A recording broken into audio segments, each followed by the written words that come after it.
আসো আমরা একটা চ্যালেঞ্জ করে নেই, একটা পরীক্ষা করে নেই। আল্লাহর কোরআন আর আমাদের হাতের ইঞ্জিল একসাথে আগুনের ভিতরে ফেলাবো।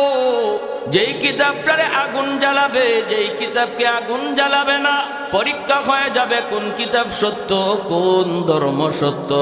মুসলমানরা তখন ডাক দিয়ে বলতেছে, ও খ্রিস্টান পণ্ডিত, আমরা কোরআনের মহত্ব বড়ত্ব এত বুঝি না, কোরআনের মহত্ব এত জানিও না। যদি তোমাকে চ্যালেঞ্জ করতেই হয় তাহলে আমাদের বড় হুজুরের কাছে চলো, মুফতি সাহেবের কাছে চলো, যারা কোরআন নিয়ে গবেষণা করে। জীবনের শুরু যাদের কোরআন নিয়ে, জীবনের শেষটাও যাদের কোরআনের উপর। জীবনের শুরু হলো কোরআনের সবক, শেষ হলো কোরআনের খেদমত। এমন মানুষের কাছে চলো। আমরা আল্লাহর কালামের মহত্ব বড়ত্ব এত বুঝি না, আমরা তোমার সাথে চ্যালেঞ্জ করতেও রাজি না, চলো বড় হুজুরের কাছে যাই। মুসলমানরা ওই খ্রিস্টান পণ্ডিতকে ধরে এনে বড় হুজুরের কাছে হাজির করলো। তখনকার সময় বড় হুজুর ছিলেন শাহ আব্দুল আজিজ মুহাদ্দিসে দেহলভী রহমতুল্লাহি আলাইহি। শাহ ওয়ালিউল্লাহ মুহাদ্দিসে দেহলভী রহমতুল্লাহি আলাইহি সুযোগ্য সন্তান, যার এক ফতোয়ার কারণে ইংরেজরা ভারতবর্ষ থেকে পালাতে বাধ্য হয়েছিল, যার ফতোয়াকে বিপ্লবী ফতোয়া বলা হয়। ফতোয়ার কারণেই ভারতবর্ষ স্বাধীন হয়। আল্লাহর ওলি তিনি বলেছিলেন, ভারত দারুল হরব হয়ে গেছে, ইংরেজদের বিরুদ্ধে জিহাদ করা ফরজে আইন, ইংরেজদের বিরুদ্ধে জিহাদ করা ফরজে আইন। ওনার ওই ফতোয়া মুসলমানের ঘরে ঘরে পৌঁছে গেল, হিন্দুদের ঘরে ঘরেও পৌঁছে গেল। হিন্দু মুসলমান এক হয়ে গেল। ইংরেজদেরকে ভারতবর্ষ থেকে বিতাড়িত করার জন্য সবাই এক প্ল্যাটফর্মে জমা হয়ে গেল। আল্লাহর ওলি শাহ আব্দুল আজিজ মুহাদ্দিসে দেহলভী রহমতুল্লাহি আলাইহি ফতোয়ার কারণে। এজন্য মনে রাখবা, ভারতবর্ষ স্বাধীন হয়েছে মৌলবীদের ফতোয়ার কারণে, ঠিক না? যদি মৌলবীদের ফতোয়া সেদিন না থাকতো তাহলে ইংরেজদের বিরুদ্ধে স্বাধীনতা যুদ্ধে কেউ ঝাঁপিয়ে পড়তো না। স্বাধীনতা যুদ্ধে ঝাঁপিয়ে পড়েছিল শাহ আব্দুল আজিজ মুহাদ্দিসে দেহলভী রহমতুল্লাহি আলাইহির ফতোয়ার কারণে। ভাইরা বন্ধুরা, ইতিহাস প্রমাণ, ভারত স্বাধীন হওয়ার পিছনে উলামায়ে কেরামের কি অবদান। এই ভারতবর্ষ স্বাধীন হওয়ার পিছনে উলামায়ে কেরামের অবদানের কথা অস্বীকার করা যায় না রে যুবক। এজন্য আল্লাহর ওলির কাছে ওনাকে নিয়ে হাজির হলো। মুসলমানরা ডাক দিয়া বলতেছে, হুজুর পণ্ডিতে কি বলতেছে একটু আপনি শুনেন, আমরা ওর কথা এতটা বুঝি না, আমরা কোরআনের মহত্ব বড়ত্ব এত জানিও না, আমরা তার সাথে মোকাবেলা করব না, আমরা তারে ধরে ধরে আপনার কাছে নিয়ে এসেছি। আল্লাহর ওলি ডাক দিয়া বলেন, পণ্ডিত মহাজন কি তুমি বলতে চাও একটু বলো। সে বলতেছে, উস্তাদজি আপনারা বলেন কোরআন সত্য, আমরা বলি ইঞ্জিল কিতাব সত্য, আপনারা বলেন ইসলাম ধর্ম সত্য, আমরা বলি খ্রিস্টান ধর্ম সত্য। এত বিতর্কের প্রয়োজন নাই, চলুন আমরা একটা চ্যালেঞ্জ করে নিই। চ্যালেঞ্জ কেমন করে তুমি চ্যালেঞ্জ করতে চাও? সে বলে, আগুন জ্বালাবো, আমার হাতের ইঞ্জিল আগুনের ভিতরে ফালাবো, আপনারাও কোরআনকে আগুনের মধ্যে ফালাবেন, এরপরে দেখবো কোন কিতাব জ্বলে আর কোন কিতাব জ্বলে না। আল্লাহর ওলি শাহ আব্দুল আজিজ মুহাদ্দিসে দেহলভী রহমাতুল্লাহি আলাইহি তখন বলেন, আমি তোমার চ্যালেঞ্জ গ্রহণ করলাম। আল্লাহু আকবার। আরেকটু জোরে বলেন না, আল্লাহু আকবার। তিনি বলেন, আমি তোমার চ্যালেঞ্জ গ্রহণ করলাম। কবে, কোন সময়ে, কত তারিখ, কোন টাইমে তুমি চ্যালেঞ্জ করবা? তোমার হাতের ইঞ্জিল তুমি আগুনে ফালাবা, আর আমিও কোরআন নিয়ে হাজির হব। এরপরে দেখব কোন কিতাব জ্বলে কোন কিতাব জ্বলে না রে। প্রমাণ হবে কোন কিতাব সত্য। দিন তারিখ ধার্য হয়ে গেল, দিন তারিখ। সাধারণ মানুষ তো অবাক হয়ে গেছে, হুজুরে কয় কি? কোরআন শরীফ বুঝি হুজুরে আগুন দিয়ে জ্বালায় দিবে? এই কোরআন আগুনে জ্বালায় দেওয়া, এটা তো কোনো মুসলমান কোনোদিন সাহস করবে না, ঠিক না? আল্লাহর কালাম আগুনে জ্বালায় দেওয়া, মুসলমান সাহস করবে না, কিন্তু মুসলমান নীরব, কারণ কোরআনের ধারক বাহক তিনি নিজেই চ্যালেঞ্জ গ্রহণ করেছেন, কবুল করেছেন। নির্ধারিত টাইমে আল্লাহর ওলি বলেন, হাজারো মানুষকে মাইকিং করে জানায় দাও এত তারিখ সকাল 10টা বাজে অমুক মাঠে চ্যালেঞ্জ হবে, কোরআন সত্য নাকি ইঞ্জিল সত্য, এর চ্যালেঞ্জ হবে। মুসলমানকে দাওয়াত দাও, অমুসলমানকেও দাওয়াত দাও, খ্রিস্টানকেও তুমি দাওয়াত দাও, হিন্দুকেও দাওয়াত দাও, বিভিন্ন ধর্মের মানুষকেও আসতে বলো, সবাই যেন দেখে। ওপেন ময়দানের ভিতরে চ্যালেঞ্জ হবে। হাজারো মানুষ জমা হয়ে গেল, খ্রিস্টানরাও জমা হলো, ইহুদিরাও আসলো, হিন্দুরাও আসলো দেখার জন্য। যেই মাত্র মানুষের সমাগম, শাহ আব্দুল আজিজ মুহাদ্দিসে দেহলভী রাহমাতুল্লাহি আলাইহি মাইকটা হাতে নিয়ে বলেন, উপস্থিত হাজিরিন, আমার পণ্ডিত ভাই ইনি খ্রিস্টান ধর্মের পণ্ডিত, চ্যালেঞ্জ করেছেন আগুনের মধ্যে উনি ওনার ইঞ্জিল ফেলাবে আর আমি আমার কোরআন ফেলাবো। এরপরে দেখা যাবে কোন কিতাব জ্বলে কোন কিতাব জ্বলে না। আমি তো তার চ্যালেঞ্জ গ্রহণ করেছি, তবে আপনাদের সামনে আমি বলতে চাই, আমি চ্যালেঞ্জটা আরেকটু বাড়াইয়া গ্রহণ করলাম, আরে একটু বাড়াইয়া। ওই খ্রিস্টান পণ্ডিত কয়, হুজুর আপনি বাড়াইয়া কেমন করে কবুল করলেন? তিনি বলেন, তুমি তোমার ইঞ্জিল বুকে লইয়া আগুনে জাপ দিবা, আমি আমার কোরআন বুকে লইয়া নিজেই আগুনে ঝাঁপ দেব। আল্লাহু আকবার। मैं तालिब मौला हूँ मेरे इश्क़ निराला, मैं तालिब मौला हूँ मेरे इश्क़ निराला, है जुमला जहाँ जिनके तजल्ली से उजाला, है जुमला जहाँ जिनके तजल्ली से उजाला, मादर दो जहाँ गैर खुदा यार नदारम, जुज़ याद खुदा ही चिदिगर कार नदारम, जुज़ याद खुदा ही चिदिगर कार नदारम। সাথে সাথে খ্রিস্টান পণ্ডিত পেটে একটা মোচড় মারল, টেনশনে পড়ে গেল, ভয় পেয়ে গেল। ওই খ্রিস্টান পণ্ডিত যে এসেছিল চ্যালেঞ্জ লইয়া, হাতের মধ্যে ইঞ্জিল লইয়া, সে তখন ডাক দেয়া বলতেছে, উস্তাদজি আমি এত বড় চ্যালেঞ্জ গ্রহণ করতে পারবো না, আমি ইঞ্জিল লইয়া আগুনে জাপ দিতে পারবো না, আমি এই চ্যালেঞ্জ পারবো না। আল্লাহর ওলি বলেন, কেন পারবা না, কেন পারবা না? আমি যদি কোরআন বুকে লইয়া আগুনে জাপ দেই, তুমি কেন পারবা না? যদি কোরআন সত্য হয় কোরআনও জ্বলবে না, আমিও জ্বলবো না। আল্লাহু আকবার জোরে কর। যদি আল্লাহর কোরআন সত্য হয় কোরআনও জ্বলবে না, আমিও জ্বলবো না। আর যদি মিথ্যা হয় তাহলে ইঞ্জিলও জ্বলবে, তুমিও জ্বলবে। তাহলে বলো কেন তুমি পারবা না? আমি যদি পারি তুমি কেন পারবা না? বাঁচার কোনো পথ নাই, যাওয়ার কোনো সুযোগ নাই। ওই যে দেখো চতুর্দিকে মানুষ হাজির হয়ে গেছে, একটু ভাগবার চিন্তা তুমি করতে পারবা না। চ্যালেঞ্জটা কিন্তু আমি করি নাই, চ্যালেঞ্জটা তুমি করেছ। এইবার তোমাকেই জবাব দিয়ে যাইতে হবে। বলো তুমি কেন পারবা না, কেন পারবা না? কয় হুজুর আমি মাপ চাই, মাপ চাই, মাপ চাই, আমি পারবো না, আমি পারবো না। আল্লাহর ওলি বলে কেন পারবা না? বলতে হবে তোমাকে কেন পারবা না, কারণ আমার তো ইয়াকিন আল্লাহর কোরআন সত্য, কোরআন জ্বলবে না, আমিও জ্বলবো না। তোমার ধর্মের প্রতি তোমার যদি ইয়াকিন থাকে, ইঞ্জিলের প্রতি তোমার যদি বিশ্বাস থাকে, ইঞ্জিল যদি না জ্বলে তুমিও জ্বলবা না, তুমিও জ্বলবা না। তাহলে তুমি কেন রাজি না? কয় হুজুর মাপ চাই, মাপ চাই, এত বড় চ্যালেঞ্জ আমি গ্রহণ করতে পারবো না। আল্লাহর ওলি যখন বলেন তাহলে বাঁচার কোনো উপায় নেই।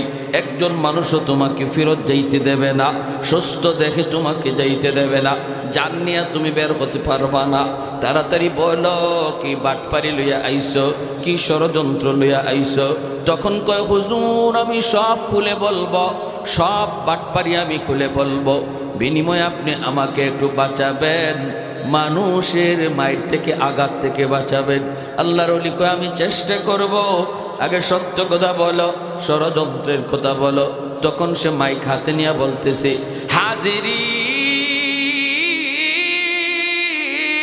উপস্থিত জনতা, আমি আগুনের ভিতরে ঝাঁপ দিব না, ঝাঁপ দিব না।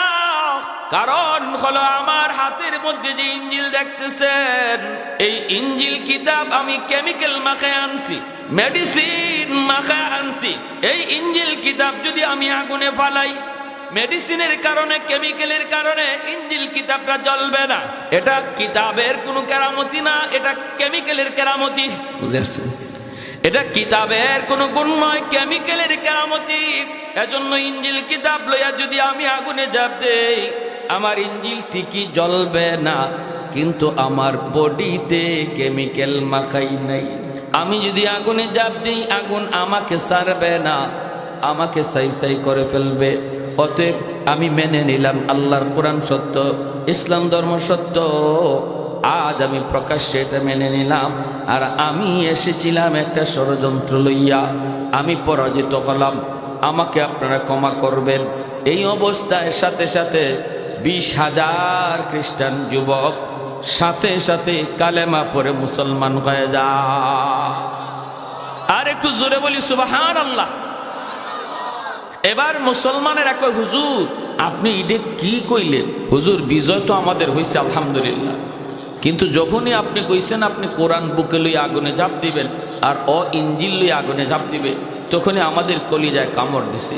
হাই রে, যদি এই বেঈমানে এটা রাজি হয়ে যায়, তখন আগুনে ফুললে আর জ্বললে আর ছাই হইলে আমাদের কি? কিন্তু হুজুর আপনাকে যদি আমরা হারাইতাম, আপনার যদি কোনো ক্ষতি হইতো, তাহলে আমরা এই দুঃখ রাখতাম কোথায়? আপনাকে আমরা আর পাইতাম কোথায়? হুজুর আপনি তো আমাদের জন্য বট গাছের ছায়া, আপনি তো আমাদের জন্য রহমত, আপনারা হারাইলে আমরা কি করে বাঁচতাম? হুজুর এটা কেমন শর্তটা আপনি লাগাইছিলেন? এখন তো আমাদের জানটা রক্ষা হয়েছে, যে সে স্বীকার করে নিছে।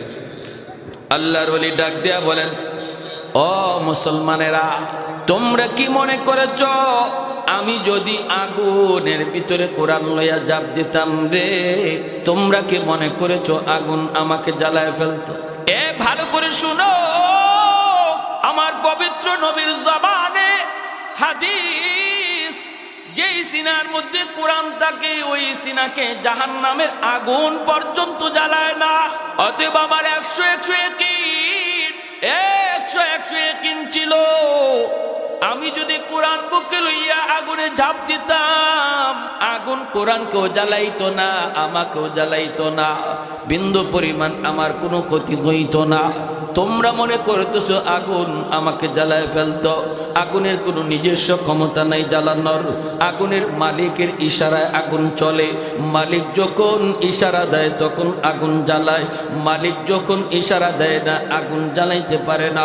নিজস্ব ক্ষমতা যদি আগুনের থাকতো, তাহলে তো আগুন ইব্রাহিম খলিলুল্লাহকে আগুন জ্বালাইতো। আগুনের যদি নিজস্ব ক্ষমতাই থাকতো, তাহলে মুসা কালিমুল্লাহকে তুর পাহাড়ে আগুন জ্বালাইতো। এত কিছু এর দ্বারা প্রমাণ হয় আগুনের নিজস্ব কোনো ক্ষমতা নাই, আগুন তার মালিকের আদেশে চলে। ঠিক কিনা জোরে বলেন? আমাদের সিলেট এলাকার একজন বহুত বড় বুজুর্গ, আমাদের গ্রামেরই, আজ দুনিয়াতে নাই, বহুত বড় বুজুর্গ, আমাদের বাপ চাচাদের জবানে শুনেছি। আল্লাহর ওলি, নাম হলো রঙ্গিলা মেসাব, মানুষজন ওনাকে এই নামে ডাকতো। এত বড় বুজুর্গ, মসজিদের ভিতরে টাইম কাটায় দিতেন বেশিরভাগ সময়। আমার ভাইয়েরা বন্ধুরা, এত বড় মুস্তাজাবুদ দাওয়া ছিলেন। যখনই যে তার কাছে নিয়ে যাইতো, যে যা চাইতো ইনি দোয়া করলেই দোয়া কবুল করা যাইতো। এত বড় মুস্তাজাবুদ দাওয়া। ঘরের পাশের ঘরে আগুন লাগলো, মানুষেরা আইসা বলতেছে, উস্তাদজি আপনার পাশের ঘরে আগুন লাগছে, তাড়াতাড়ি করে আপনি আপনার ঘরের মাল সামানাগুলি বের করেন, নতুবা আপনার ঘরে আগুন লেগে যাবে। আল্লাহর ওলি তখন মসজিদে বসেই বলেন, আগুনের মালিক যদি চায় তাহলে জ্বলবে, যদি মালিক না চায় তাহলে জ্বলবে না। সুবহানাল্লাহ, জোরে কইতেন না? সমস্ত মানুষেরা কয় আমরা শুধু তাকায় তাকায় দেখলাম পাশের ঘর আগুনে জ্বলা ছাই হয়ে গেল। হুজুরের ঘরের মধ্যে আগুন টাচ করলো, কারণ লাগা লাগা ঘর। এই ঘরের মধ্যে আগুন টাচ করে রে যুবক, টিনের চালগুলি পুরানোর কথা, কিন্তু আগুন টিনের চালের নিচ দিয়া ঢুকে, একদিক দিয়া ঢুকে অন্য দিক দিয়ে আগুন বের হয়ে যায়। মানুষজন তাকায় তাকায় শুধু দেখলো আগুন হুজুরের ঘরে ঢুকলো ঠিক, কিন্তু কিছুই জ্বালাইল না, বরং ওই দিক দিয়ে আবার বের হয়ে গেল। আরো জোরে বলেন সুবহানাল্লাহ। উসমান হারুনি আল্লাহর বহুত বড় ওলি, খাদেমকে নিয়ে রওনা দিচ্ছেন। শীতের রাত, হুজুর ওযু করবেন, একটু পানি গরম করা লাগবে। বলতেছেন বাবা দেখ না একটু হুজুর পানি পাওয়া যায় কিনা। খাদেম যা দেখতেছে পানি পাইছে, আগুন পাওয়ার ব্যবস্থা করার জন্য খুঁজতে গেল। যা দেখে কিছু মানুষ আগুনের সামনে দাঁড়ায় দাঁড়ায় আগুনের পূজা করে, আগুনের পূজা করে, আগুনের পূজা করে। অগ্নি পূজারী এরা আগুনকেও দেবতা মনে করে। এই অবস্থায় খাদেম যা কয় ভাইরে একটু আগুন দিবানি, আমার ওস্তাদ যে পানি গরম করবে ওযু করার জন্য। ওরা কয় আমরা কোনো মুসলমানকে আগুন দেব না, কারণ আগুন হলো আমাদের দেবতা। নাউজুবিল্লাহ, জোরে কর, আগুন হলো আমাদের দেবতা। কয় না ভাই দেও না, দিলে কি আগুন কমবে নাকি? কয় কমবে কি বাড়বে তাও জানি না, দিব না দিব না। এই অবস্থায় খাদেম চলে গেল, যাই বলতেছে উস্তাদ জি আগুন তো পাইলাম, কিন্তু আগুন ওরা দিবে না, দিবে না। কেন দিবে না? ওরা আগুনের পূজা করে, আগুনের পূজা। উসমান হারুনি খাজা মঈনুদ্দিন চিশতি রহমতুল্লাহি আলাইহি, ওনার পীর মঈনুদ্দিন চিশতি রহমতুল্লাহি আলাইহি উস্তাদ, তিনি চলে গেলেন, যায় বলতেছেন বাইরে একটু আগুন দাও, আগুন দিলে আমি পানিটা গরম করব, ওযুর পানি। ওরা কয় আমরা তো আগেই বললাম আগুন কোন মুসলমানকে দেব না। আল্লাহর ওলি কয় কেন, কি জন্য দিবা না? কয় আগুনের পূজা করি। কেন পূজা করো? কয় আগুনের পূজা করলে মৃত্যুর পর আগুন আমাদেরকে মায়া করবে, মৃত্যুর পর আমাদেরকে জ্বালাবে না। আল্লাহর ওলি উসমান হারুনি কয় মৃত্যুর পর আগুন তোমাদেরকে জ্বালাবে কি জ্বালাবে না, এটা দুনিয়াতে একটু টেস্ট করে দেখো। তো কেমনে? কয় আঙ্গুলটা শুধু আগুনের ভিতরে দাও, দেখো তোমাদের আঙ্গুল আগুনে জ্বালায় কি জ্বালায় না। অগ্নি পূজারীরা কয় মৌলবী তুমি তো আইসো আমাদেরকে আগুন দিয়ে জ্বালানোর জন্য, আগুন তো জ্বালাবি, আগুনের স্বভাবটাই তো জ্বালানো। আল্লাহর ওলি কয় না, আগুনের স্বভাবই জ্বালানো নয়। আগুন জ্বালাইলে ইব্রাহিম নবীরে কেন জ্বালাইল না? মূসা নবীকে কেন জ্বালাইল না? অগ্নি পূজারীরা কয় মিয়া ইব্রাহিম বুঝি না, মূসা বুঝি না, তুমি কিছু দেখাইতে পারবা কিনা একটু বলো। উসমান হারুনি কয় তাহলে বুঝি দেখতে চাও? সাথে সাথে তিনি ছোট্ট একটা বাচ্চা পাশে দাঁড়ায় আছে রে, ওই ছোট্ট বাচ্চাটাকে কুলে নিয়া আল্লাহু আকবার বইলা আগুনের ভিতরে চলে গেলেন। এখন তো রাম রাম রাম রাম রাম শুরু। হায় রে, মৌলবী মরছে মরক, মৌলবী জ্বলছে জ্বলুক, কিন্তু আমাদের বাচ্চাটার কি দোষ ছিল?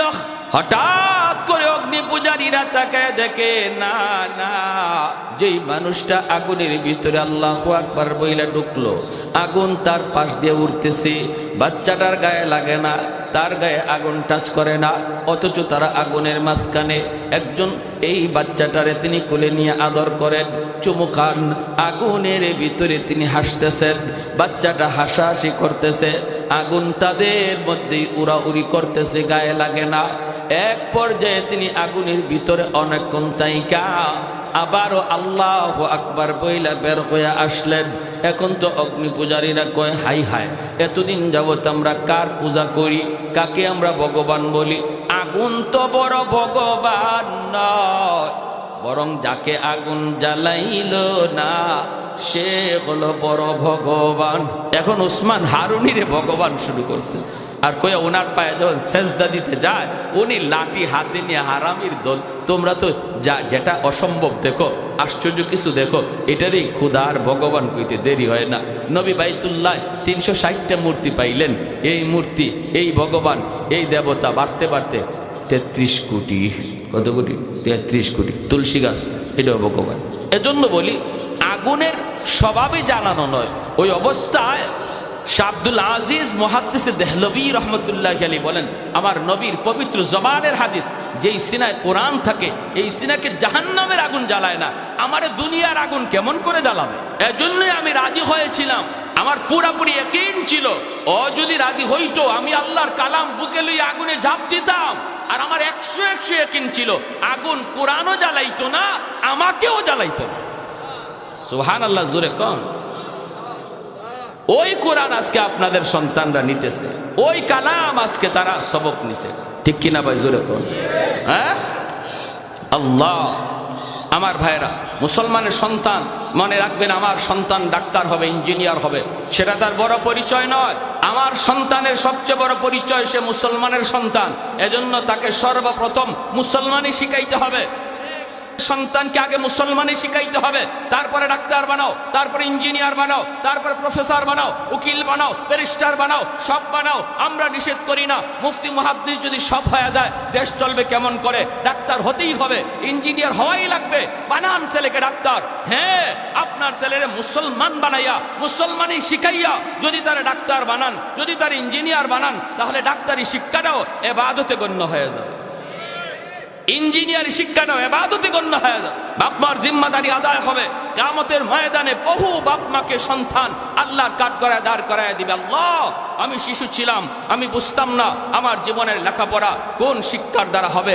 আমার বাবা জানতেন, আমার মা জানতেন। আল্লাহ, কেন তারা আমাকে কোরআন শিখাইলো না? কেন তারা আমাকে আখিরাত বুঝাইলো না? কেন তারা আমাকে দ্বীন শিখাইলো না? কেন আমাকে তারা তোমার পরিচয় শিখাইলো না? আজ আমি জাহান্নামী। আল্লাহ, আমার বাপরে ডাকো, আমার মারে ডাকো, আমার বাবারে ডাকো, আমার মারে ডাকো। জিজ্ঞেস করো কেন তারা সিদ্ধান্ত ভুল নিয়েছে, আমার জীবনটা কেন তারা নষ্ট করেছে, অন্ধকারের দিকে কেন ঠেলে দিয়েছে। আজ আমি বেনামাজি, আমার বাপ দায়ী। আজ আমি সুদকুর, আমার মা দায়ী। আজ আমি ঘুষকুর, আমার বাপ মা দায়ী। ডাকো ওদেরকে, জিজ্ঞেস করো। কুল, আল্লাহ নবী বলেন, কুল্লু মাউলুদিন ইউলাদু আলাল ফিতরা ফাআবাওয়াহু ইউহাব্বিদানিহি আও ইউনাসসিরানিহি আও ইউমাজ্জিসানিহি। নবী বলেন, সব সন্তান দুনিয়াতে আসে আল্লাহর ওলি হইয়া, আল্লাহর ওলি হইয়া সকল সন্তান দুনিয়াতে আসে। এরপরে তার ওলিগিরি যদি নষ্ট করে, নবী বলেন তার মা দায়ী, তার বাবা দায়ী, তার ঘরের পরিবেশ দায়ী, তার স্কুলের পরিবেশ দায়ী। তার পরিবেশের কারণে তার বিলায়াত নষ্ট হয়েছে। এই বাচ্চাটার কথা ছিল জন্ম নিছে যেমন মঈনুদ্দিন চিশতির মতো ওলি হইয়া, সে কবরেও যাবে ওলি হইয়া। এটাই হওয়ার কথা ছিল, এটাই হওয়ার কথা ছিল। জন্ম নিছে আল্লাহর ওলি হইয়া, কবরেও যাবে আল্লাহর ওলি হইয়া। কিন্তু তার বিলায়ত নষ্ট করলো কারা? আল্লাহ নবী বলে 1 নম্বরে তার বাপ মা দায়ী। এজন্য হাসরের মাঠে সন্তান আল্লাহর কাছে মামলা দিবে, রাব্বানা আতিহিম দিআফাইন মিনাল আযাব ওয়ালআনহুম লানান কাবীরা। মালিক, আমার বাবাকে ডাকো, আমার মাকে ডাকো। কেন তারা আমার ব্যাপারে সিদ্ধান্ত ভুল করলো? আল্লাহ, কেন আমাকে শিশুকালে তারা কোরআন শিখাইলো না? শিশুকালে কেন তারা ইসলাম শিখাইলো না? মক্তবে পড়াইলে পরে মুসলমানি শিক্ষা করা হয় না? এই যে মসজিদের মক্তব 1 ঘন্টা পড়ানো হয়, এর দ্বারা হুজুরে কোরআন সহি শুদ্ধ করে পড়াইতে পারে না। আবার পড়া দিবে কখন, নিবে কখন? 1 ঘন্টা টাইম, 200-250 ছাত্র। হুজুর পড়া দিবে দূরের কথা, বাচ্চাগুলি মারামারি, কিলাকিলি, ঘুষাঘুষি, এগুলা সামলাইতেই তার 1 ঘন্টা যায়। অতএব মুসলমান সন্তান মুসলমানি শিক্ষা করতে হলে মিনিমাম 5 বছর তার জীবনের শুরু দিতে হবে মাদ্রাসার দ্বারা। নুরানি ক্লাস 5 বছর। 5 বছর যদি আপনি মাদ্রাসায় সন্তানটারে পড়ান, এই 5 বছরের ভিতরে তার দিলের ভিতরে আল্লাহর নাম, রসুলের নাম, কোরআনের মহব্বত, ইসলাম ধর্মের মৌলিক জ্ঞানগুলি পাথরে খোদাই করে কলিজায় লিখে দেওয়া হবে। এই ছেলে যদি 5 বছর মাদ্রাসায় পইরা হাই স্কুলে যায়, বেনামাজি হবে না। কলেজে যায়, বেনামাজি হবে না। ইউনিভার্সিটিতে গেলেও সে নাস্তিকদের দলে যাবে না। ঢাকা ইউনিভার্সিটির বাংলা বিভাগেও যদি আপনার সন্তান পড়ে, রে যুবক, যেখানে নাস্তিকদের ভিড়, ওখানেও আপনার ছেলে নাস্তিক হবে না, কোরআনের বিরুদ্ধে বলবে না। কারণ শিশুকালে তার কলিজার ভিতরে আপনি কোরআন ঢুকায়া দিয়েছেন। ওই জায়গায় যায় সে কোরআনের পক্ষে স্লোগান দিবে, আল্লাহর সৈনিক হয়ে সে স্লোগান দিবে, কোরআনের সৈনিক হবে, তাকবীরের আওয়াজ উঠাবে, আওয়াজ দেয়া বলেন ঠিক কিনা? তাকবীরের আওয়াজ তুলবে। যদি আপনি শিশুকালে তার কলিজার মধ্যে কোরআন ঢুকায়া দেন, ইসলামী শিক্ষা তার কলিজায় ঢুকায়া দেন। এজন্য মুসলমানের সন্তানের লেখাপড়া শুরু হবে মাদ্রাসা দিয়া। কি দিয়া জোরে কোন? মুসলমানে 5 বছর অঙ্ক ইংরেজি, স্কুলের সমমানের অঙ্ক ইংরেজি মাদ্রাসা এখন আছে সিলেবাসে। আপনারা ভালো করে শুনেন, ক্লাস 5 পর্যন্ত স্কুলে যে অঙ্ক ইংরেজি আছে, মাদ্রাসার শুরুতে ক্লাস 5 পর্যন্ত নুরানি বিভাগে স্কুলের সমমানের সিলেবাস রাখা হয়েছে, যেন আপনি যদি চান 5 বছর মাদ্রাসায় পড়ানোর পর ছেলেটারে আপনি হাই স্কুলে ভর্তি করতেন, আপনি কলেজে পড়াইতেন, কোনো অসুবিধা নাই, যেন কোনো অসুবিধা না হয়, অঙ্ক ইংরেজিতে যেন তার কোনো সমস্যা না হয়। এই জন্য এই সিলেবাস উলামায়ে কেরাম ঢুকাইছে। কেন? আপনাদের কথা চিন্তা করে, আপনাদের কথা চিন্তা করে। যারা সমাজে জেনারেল শিক্ষায় সন্তানকে শিক্ষিত বানাইতে চান, ভালো কথা, আলহামদুলিল্লাহ, কিন্তু আপনার সন্তানের লেখাপড়া যেন শুরু হয় মুসলমানি শিক্ষার দ্বারা, তার যেন সর্বপ্রথম তার শিক্ষা যেন হয় মুসলমানি শিক্ষা। এই কারণেই উলামায়ে কেরাম মাদ্রাসার মধ্যে স্কুলের সিলেবাস ঢুকাইছে। বুঝে আসছেনি ভাই? কেন? শুধু এই চিন্তা করে, এই চিন্তা করে। এজন্য আমরা এই ভুলটা কেউ করবো না। যদি বাপমা এই ভুল করি, যদি বাপমা এই ভুল করি, কিয়ামতের ময়দানে বহু বাপমা আল্লাহর আদালতে সন্তানের মামলায় কাঠগড়ায় দাঁড়াবে, আসামি হবে। আর ওই দিন সন্তান বাপমাকে বিন্দু পরিমাণ ছাড় দিবে না, একটু মায়া করবে না, দরদ দেখাবে না। আল্লাহ বলবেন, বান্দারে আমার হক নষ্ট করেছ, নামাজ এক হক তো কাজা হয়ে গেছে, যাও আমি মাফ করে দিলাম, রোজা একটা তোমার কাজা হয়ে গেছে, যাও মাফ করে দিলাম, কিন্তু তোমার বিরুদ্ধে যে তোমার সন্তানের মামলা, তোমার বিরুদ্ধে তোমার বাপমার মামলা, তোমার বিরুদ্ধে তোমার স্বামীর মামলা, এই ব্যাপারে আমি আল্লাহ কিছু জানি না।